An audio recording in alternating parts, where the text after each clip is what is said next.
જય હાટકેશ.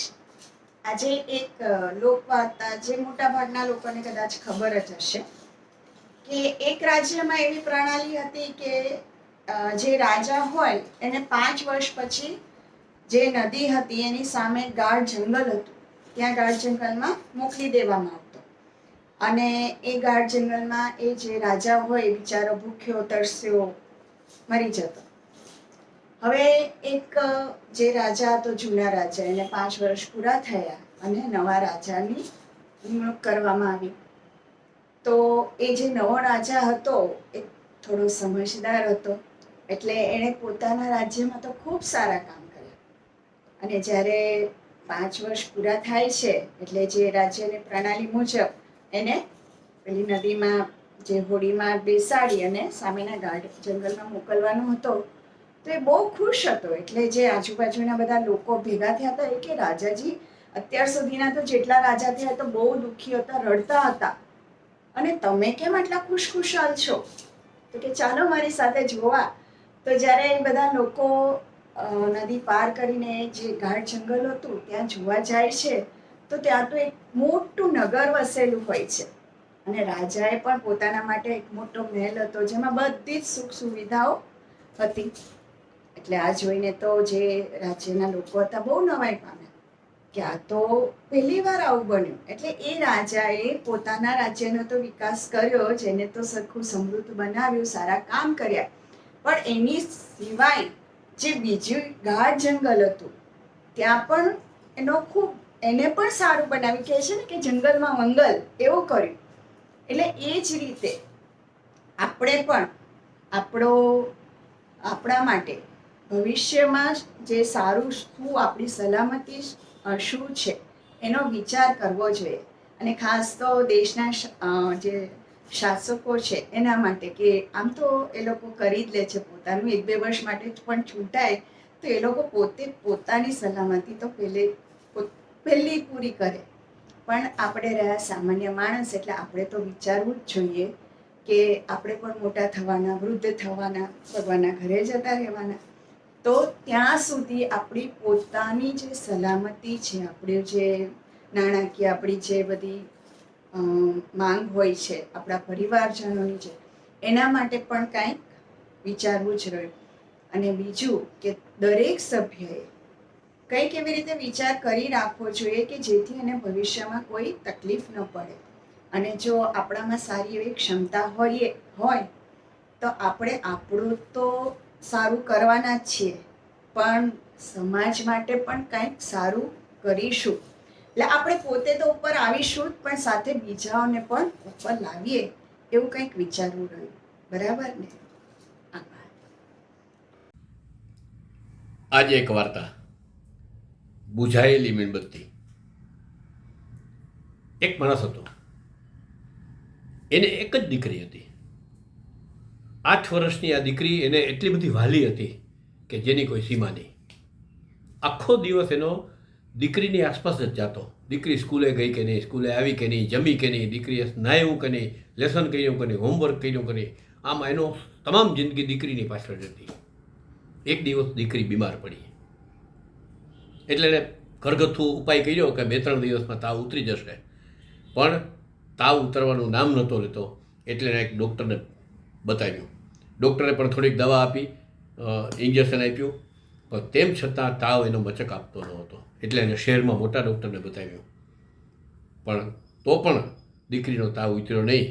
અને એક દિવસ દીકરી આ દુનિયા છોડીને ચાલી ગઈ. એ માણસ એકદમ આમ સૂનમૂન થઈ ગયો, કારણ કે એને દીકરી પ્રત્યે ખૂબ લગાવ હતો. અને દીકરીના ગયા પછી તો હવે ખૂબ રોવા લઈ ગયો. આખો દિવસ કંઈ કરે નહીં, સૂનમૂન બેઠો રહે, અને થોડીક વાર થાય ને એની આંખમાંથી પાણી નીકળ્યા કરે, રોયા જ કરે. બીજું કાંઈ એને સૂઝે નહીં, કોઈને મળવા ન જાય, ક્યાંય હળે મળે નહીં, ક્યાંય બહાર ન જાય. આમ થોડુંક ખાવા ખાતર થોડુંક ખાઈ લે, બાકી કાંઈ જ નહીં. આવી એની પરિસ્થિતિ થઈ ગઈ. એક દી બપોરે અચાનક એ સૂનમૂન ટેબલ ઉપર બેઠો બેઠો આંસુ સારી રહ્યો હતો, ત્યાં અચાનક એને ઊંઘ આવી ગઈ. ઊંઘમાં એને એક જબરજસ્ત સ્વપ્ન આવ્યું, અને અચાનક એને જોયું તો પોતે એક સ્વર્ગલોકમાં આવી ગયો છે. મોટો મજાનો મહેલ હતો, ચારે બાજુ ફુવારા હતા, બગીચો સરસ મજાનો હતો, સારા મજાના ફૂલો ઉગ્યા હતા, અને એક મોટી કંપનીનો સી જેવો એક જબરજસ્ત વ્યક્તિત્વવાળો માણસ એક સિંહાસન ઉપર બેઠો હતો, અને આજુબાજુ બધા દેવદૂતો એને ફરતા નૃત્ય કરી રહ્યા હતા. બધાયના હાથમાં સરસ મજાની સળગતી મીણબત્તી હતી અને બધાય ફરતા નૃત્ય કરી રહ્યા હતા. અચાનક એનું ધ્યાન ગયું તો પોતાની લાટકી દીકરી પણ એ સરઘસની અંદર સામેલ હતી અને નૃત્ય કરી રહી હતી. એના હાથમાં પણ મીણબત્તી હતી, પણ એણે ધ્યાનથી જોયું તો એની મીણબત્તી બુઝાયેલી હતી. થોડીક વાર પછી તો એ સરઘસ ને નૃત્ય ને બધું અટક્યું. એટલે આ માણસ દોડીને ઝડપથી પોતાની દીકરી પાસે પહોંચ્યો અને એકદમ દીકરીને બોલ્યો કે બેટા તું કેમ છો, કે તું સ્વર્ગમાં અપ્સરા બની ગઈ છો? ખૂબ જાણીને મને આનંદ થયો એમ કે, પણ એક વાત મને પૂછવાનું મન થાય છે કે બેટા, તારા હાથમાં મીણબત્તી છે એ બુઝાયેલી છે અને બાકી બધાની મીણબત્તી સળગતી હતી, એમ કેમ? શું એ લોકો તારી મીણબત્તી સળગાવી નથી આપતા? શું વાંધો છે? દીકરીએ કહ્યું કે પપ્પા, મારી મીણબત્તી એ લોકો વારંવાર સળગાવી દે છે, પણ તમારા આંસુઓને કારણે આ મીણબત્તી બુઝાઈ જાય છે. આ માણસ એકદમ આઘાત લઈ ગયો અને છટાક તીક્ર જાગ્રત થઈ ગયું, સ્વપ્નું હવામાં ઉગડી ગયું. પોતે એક ટેબલ ઉપર બેઠો છે, રૂમની અંદર બેઠો છે, અને આજુબાજુ બધે જોયું કે અરે આ શું? અને પછી એણે એક મક્કમ નિર્ધાર કર્યો કે હવે પોતે કોઈ પણ સંજોગોમાં આંસુ સારશે નહીં. એ તરત બાથરૂમમાં જઈને મોઢું ધોઈ આવ્યો, ફ્રેશ થઈને દાઢી બાટી કરી અને તરત બધાને મળવા માટે નીકળી ગયો. એને ખબર પડી ગઈ કે મારી દીકરીની મીણબત્તી મારે કારણે જ બુઝાયેલી રહે છે. અસ્તુ, આભાર. આપને અભિપ્રાયો ચોક્કસ આવકારી. પંચતંત્રની વાર્તા. એક ખેડૂત હતો, એને પોતાની વાડી અને વાડીમાં થોડાક શાકભાજી વાવેલા ને સરસ મજાનું નાનું ખેતર જેવું એની પાસે ખેતર, અને નાનકડું એક ઘર, અને ઘર સામે એક નાનકડું એને ઢોરવાળો, જેમાં એણે 2 ગાય હતી, એક બળદ, એક નાનકડી વાછડી અને એક ભગરી ભેંસ.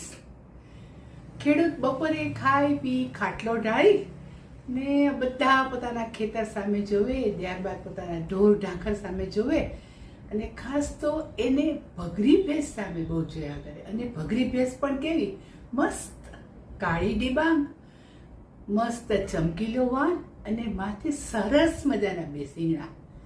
અને ખેડૂત કાયમ એ શીંગડા સામે જોયા જ કરે. એને એકવાર વિચાર આવ્યો, આ શીંગડા વચ્ચે માથું મૂકીએ તો કેવી મજા આવે. પછી તો શું થયું, રાત દિવસ તે શીંગડા માથું મૂકવાનો જ વિચાર આવે. જ્યારે પણ ખાટલામાં સૂતો હોય ત્યારે એ ભગરી ભેંસ સામે જોવે અને એનું ધ્યાન એના શીંગડા ઉપર જાય. અને એકવાર તો પછી એમ સમય વીતતો ગયો અને 6 મહિના થયા. હવે એની જે ઈચ્છા છે એકદમ બળવત બની ગઈ, અને એણે એકવાર તો મુહૂર્ત જોઈ અને પોતાનું માથું ભગરી ભેંસના શીંગડા વચ્ચે નાખ્યું જ. અરે પછી શું થાય, શીંગડા વચ્ચે માથું, અને ખેડૂતને લઈને તો ભગરી ભેંસ દોડી જાય. ભગરી ભેંસે ખૂબ માથું હલાવ્યું અને ખેડૂતને નીચે પછાડ્યો. પછી ખેડૂતના તો હાડકાં તૂટી ગયા અને ખેડૂતને હોસ્પિટલ દાખલ કરવો પડ્યો. સ્વાભાવિક છે, બધા પૂછે કેમ કરતા થયું? ખેડૂતે કહ્યું, ભેંસના શીંગડા વચ્ચે માથું મૂક્યું, એમાં ભેંસે ઉલાડ્યો. બધા કહે, અરે એમ માથું મુકાય, વિચાર તો કરવો હતો. ખેડૂત કહે, 6 મહિના વિચાર કર્યો. મિત્રો, આપણે પણ આવા શિંગડારૂપી પ્રલોભન વચ્ચે માથું તો નથી મૂકતા ને? વિચારજો. પછી અસ્તુ.